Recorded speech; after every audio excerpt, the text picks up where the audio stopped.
And I think of other places.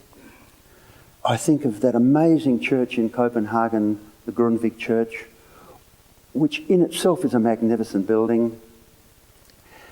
It is brick, and it just towers above everything around it. It's on the rise of the hill.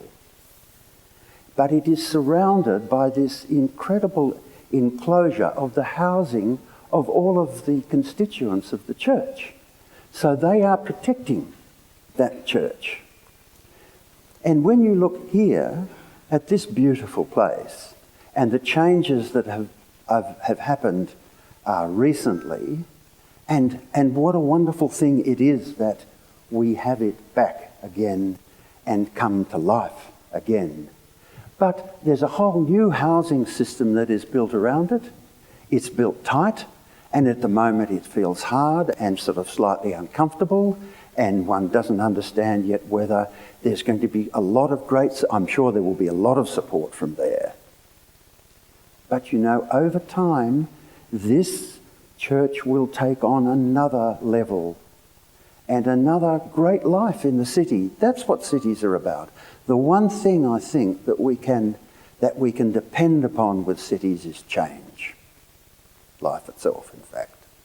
So I see it in the most positive light, and I'm just so, Karen and I are so moved to see like the Scott family's incredible support, and Nick Bevan and his crew who have put all this together, and the trustees. It is such an optimistic and positive thing in a world today which is beset by some very special problems. You in Christchurch particularly, and we feel so strongly for you, and Japan is in extremis. But when things like this happen, it lifts us all. So we spent some time. We stayed with the Scott family in the Grange, which was a really beautiful, great, long garden, time-honoured. The house, very interesting. It's an old house, must be over 100 years old, I would think. Quite dark inside, it must be cold in the winter, but that's actually where John Scott did most of his drawings. And that's an interesting thing, because when you go and see John's houses around the place, they're not like that at all.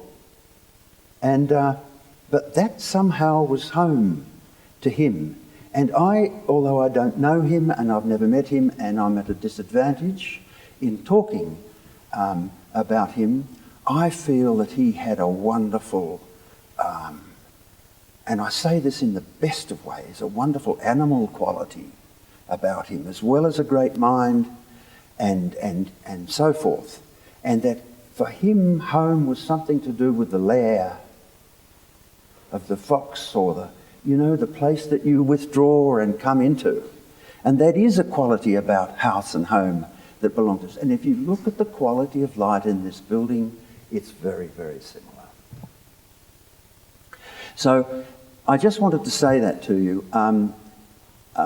It's quite difficult for me to have to come here and give this talk, which is the Futuna inaugural talk, when I can't speak with great authority about John Scott, but I can speak from here about John Scott because I understand absolutely what makes him a great architect.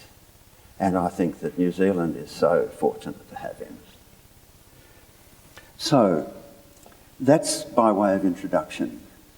And then what I wanted to do, if that's possible, is because I'm not well known to most of you, I wanted to just give you some sort of a concise sort of overview of how architecturally I've spent 40 odd years practicing in a very small way, but also practicing with friends.